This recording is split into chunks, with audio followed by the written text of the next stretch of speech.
Global Times, 8 August 2022, China helped Cuba after the fuel tank explosion, but where does China get fuel from?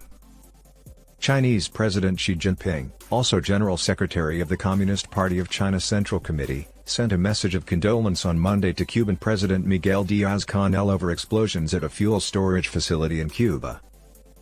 In his message to Diaz-Canel, also the first Secretary of the Communist Party of Cuba Central Committee, Xi said he was shocked to learn about the fuel farm explosions in Matanzas province in Cuba, which caused severe casualties and property losses.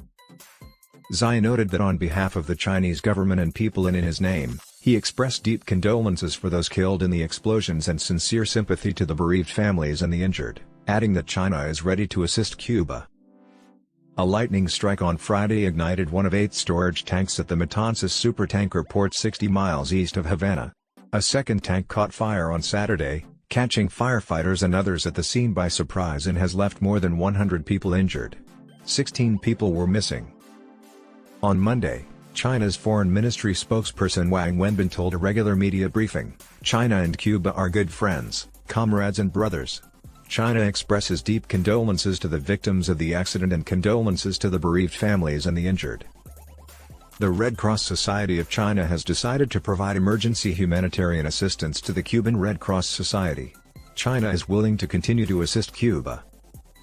Cuba appeared to progress on Sunday, bringing under control a fire at its main oil storage facility, drawing on help from Mexico and Venezuela to fight the raging flames. Susly Morfa Gonzalez, head of the Communist Party of Cuba in Matanzas, told local reporters, "There are no flames at this time, only white smoke coming from the first tank hit by lightning." She said a second tank was still burning, sending a massive column of black smoke. At the same time, a third, which officials feared would explode on Saturday night, is being cooled with water at intervals to maintain an adequate temperature that prevents combustion.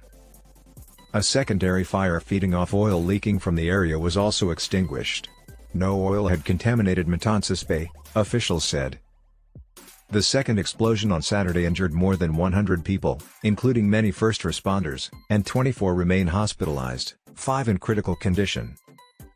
"We are facing a fire of such magnitude that it is tough to control in Cuba, where there are not all the means required," Diaz-Canel said. On Sunday, 82 Mexican and 35 Venezuelan personnel experienced in combating fuel blazes joined the effort, bringing 4 planeloads of firefighting chemicals.